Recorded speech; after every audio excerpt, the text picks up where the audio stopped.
Mikä on tämä Hämeenpuiston ystävät? Hämeenpuiston ystävät perustettiin tammikuussa.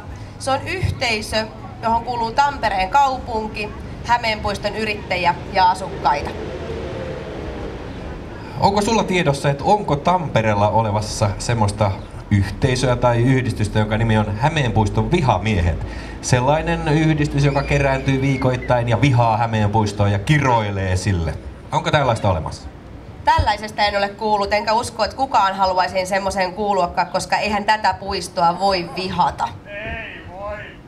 Ei voikaan, siellä yleisö on samaa mieltä, hienoa. Mikä on tämä Hämeenpuiston ystävien ja tämän puistofiestan keskeinen idea ja tavoite?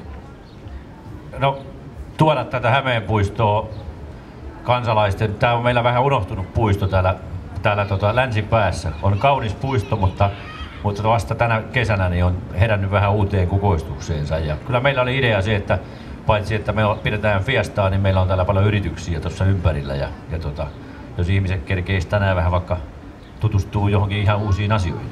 Tuleeko tästä puistofiestasta pidempi perinne kuin tämä, että se on nyt ollut yhden kerran? Ja varsinkin sitten tämä, että voisiko siitä tulla vuosittainen perinne vai tosiaan joka viikkoinen perinne?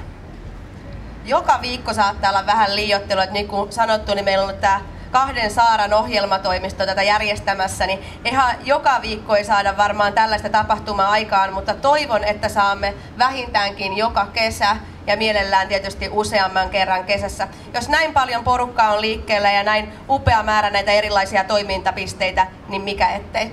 Mutta hienoa, vaikuttaa siltä, että täällä on tekemisen meininki ja Hämeenpuistoa elävöitetään oikein tosissaan ja se on ihan hienoa, että saadaan tämäkin osa kaupunkia kaupunkilaisten aktiiviseen käyttöön. Se on koko kaupungin etu. Kiitoksia paljon haastattelusta, projektipäällikkö Saara Saarteinen ja Lasikoison toimitusjohtaja Pasi Borgenström.